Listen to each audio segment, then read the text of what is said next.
후보로 제21대 국회의원 선거에 출마 후 당선되었습니다. 이후 비례연합정당 논의 당시 합의한 바에 따라 더불어시민당에서 제명된 이후 기본소득당으로 복당하겠다는 의사를 밝혀왔습니다.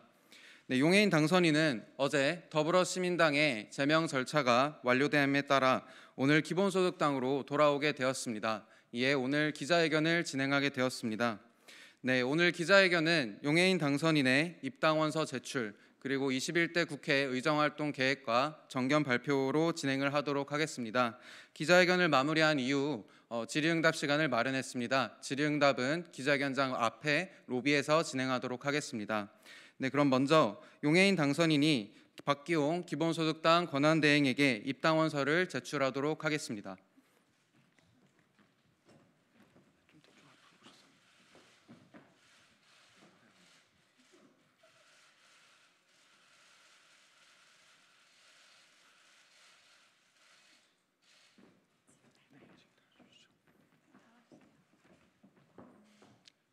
지금 경기도 상임위원장인 신지혜 상임위원장이 용해인 당선인에게 기본소득당 배지를 달아주고 있습니다.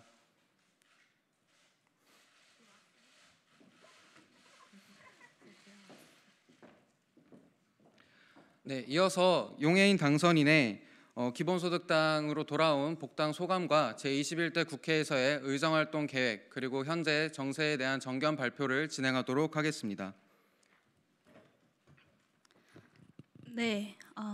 안녕하십니까. 이제 기본소득당 당선인이 되었습니다. 21대 국회의원 당선인 용해인입니다. 오늘 복당 기자회견을 2달간의 선거연합정당 생활을 마치고 진행하게 되었습니다. 그동안 함께 고생해주신 더불어시민당 당직자와 후보 여러분들 그리고 기본소득당의 후보와 당직자 여러분들 다시 한번 감사하다는 말씀을 드리고 싶습니다. 21대 총선에서 기본소득당은 선거연합정당에 참여했습니다. 국민의 민주적 선택을 국회에 제대로 반영하려고자 했던 지난 공직선거법 개정의 취지가 미래통합당의 위성정당 꼼수로 무너질 위기에 처했기 때문입니다. 21대 국회는 반드시 일하는 국회, 개혁하는 국회가 되어야 한다고 생각했기 때문입니다. 기본소득당의 2만여 명의 당원이 함께 결정한 선거연합정당 참여는 기본소득당에게 한국 사회의 기본소득제 실현과 개혁정치의 확장이라는 실리를 얻기 위한 담대한 결정이었습니다. 그 결정이 완벽하지 않았다는 비판을 마음 깊게 새기되 기본소득당을 국회로 보내주신 국민의 뜻 역시 짊어지고 나아가겠습니다. 국회 바깥의 개혁 정당들에게 국회의 문은 여전히 좁습니다. 연동형 비례대표제 도입이 그 취지를 제대로 살리기 위해서는 지지율 3% 이상 정당에게만 국회 의석을 배분하는 봉쇄 조항을 낮추는 일이 선행되어야 할 것입니다. 또한 이는 21대 총선에서 소수정당에 투표한 국민 427만 326명의 선택을 사표로 내버리지 않고 입법부에 오롯이 반영하는 일로 이어질 것입니다. 21대 국회에서 소수정당이 국회로 진입할 수 있는 문턱을 낮추겠습니다. 국민의 선택을 국회의원 의석에 제대로 반영할 수 있도록 제대로 된 공직선거법 개정에 최선을 다하겠습니다. 국민 여러분, 우리 국회는 더 친근하고 더 투명해질 수 있습니다. 그리고 또 그래야만 합니다. 국회와 국회의원의 일이 중요한 것은 한 사람이 특별해서도 그 권력이 막강해서도 아닙니다. 오직 국민의 뜻을 이어받았기 때문에 그 일이 중요한 것입니다. 국회가 행정부를 감시하고 견제하는 본연의 역할을 제대로 수행하려면 먼저 국민의 뜻을 제대로 담아낼 수 있는 투명한 그릇으로 바뀌어야 할 것입니다. 국민이 담고자 하는 것을 언제든 담고 언제든 볼 수 있고 알 수 있는 국회가 되어야 할 것입니다. 90년생 밀레니얼 세대 여성 정치인으로서 국회에 보이지 않는 벽을 허물고 국민과 가까운 국민에게 먼저 다가서는 국회를 만들겠습니다.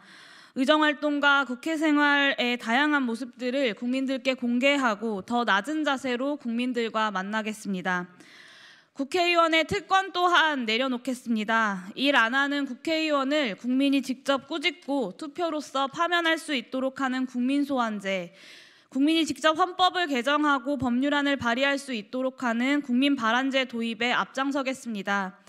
21대 국회를 일하는 국회로 만들기 위해 일하는 국회법 추진에도 함께 하겠습니다. 제 몸가짐과 생활을 낮고 검소하게 함은 물론 국회의원에게 주어지는 의정활동 지원 경비를 용처에 맞게 제대로 사용하고 투명하게 공개하겠습니다. 국회의원이 해야 할 기본을 충실하게 하겠습니다. 국민 여러분, 코로나19 확산으로 생계와 건강 양측에 힘겨우면서도 내 옆에 사람들과 공동체를 위해 국가 방역 대책에 진심으로 협조하고 계신 그 노고를 마음 깊이 생각합니다. 대한민국이 코로나19에 맞서 세계적인 방역 성공을 거둔 건 우리 정부의 성과일 뿐만 아니라 전 세계가 인정하듯 우리 국민의 수준 높은 민주주의가 만들어낸 성과입니다. 이 자리를 빌려 국민들께 역시 국민 한 사람으로서 감사와 연대의 인사를 전합니다. 또한 21대 국회의 일원으로서 코로나19 위기를 조기에 극복해야 하는 막중한 책무를 다시 한번 새깁니다. 국내외 많은 전문가들이 올해 가을 코로나19가 다시 유행할 것이라고, 그리고 코로나19 위기는 장기전이 될 것이라고 이야기합니다. 이번 용산의 경우처럼 한 번의 방심만으로 감염은 확대되고 위기는 지속될 수 있습니다. 지금껏 그래왔듯 함께 힘을 모아 이 위기를 지혜롭게 이겨냅시다. 코로나19 초기부터 빛을 발했던 대한민국 국민들의 저력을 믿습니다. 코로나19 위기 극복의 다음 단계는 경제를 회복하고 국민의 삶을 정상화하는 일입니다. 대한민국은 이제 방역 성공을 넘어 하루빨리 경제 회복으로 나아가야 합니다. IMF가 전망한 올해 한국의 경제 성장률은 마이너스 1.2%포인트로 OECD 국가 중 1위입니다. 하지만 세계적 경제 위기가 예상되고 있는 상황에서 대한민국이 그나마 좀 낫다고 해서 안심할 수는 없습니다.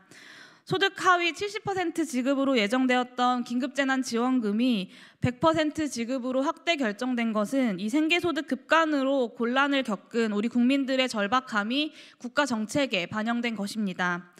1분기 소상공인 폐업이 전년 대비 20%나 올랐고 구직을 단념한 사람과 일시휴직자, 잠재구직자를 포함한 사실상 실업자는 468만 5천 명으로 역대 최고를 기록했습니다. 코로나19로 인한 실물경제의 타격은 이미 우리 경제 각 부위로 번져나가고 있습니다. 이대로 놔두어선 결코 안 될 것입니다. 기본소득당이 지난 코로나19 확산 초기부터 제안해왔던 재난기본소득처럼 공적 이전소득 확대를 통해 소비를 촉진하는 정책이 선행되었다면 실물경제의 타격을 최소화하여 우리 경제의 회복은 더 빠른 추세를 보였을 것입니다.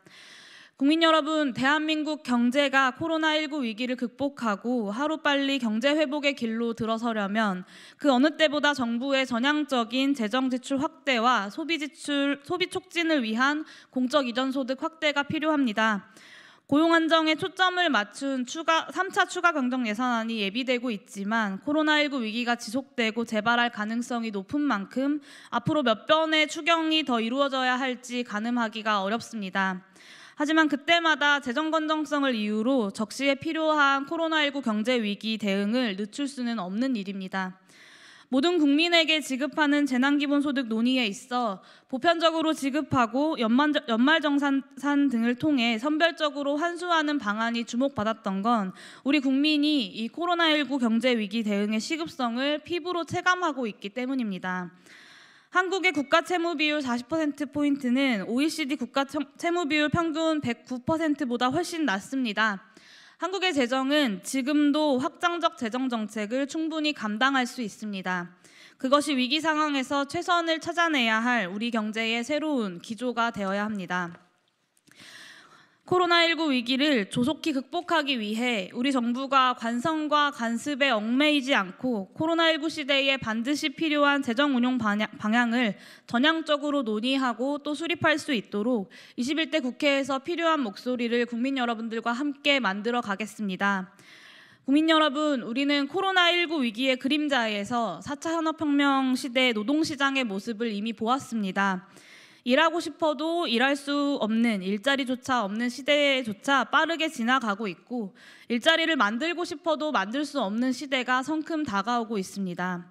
4차 산업혁명을 선도하겠다는 정부의 의지만큼 그 속에서 국가가 더 약하고 가난한 사람들을 보호하고 민생을 다잡는 일 또한 우리 정부가 져야 할 책임입니다.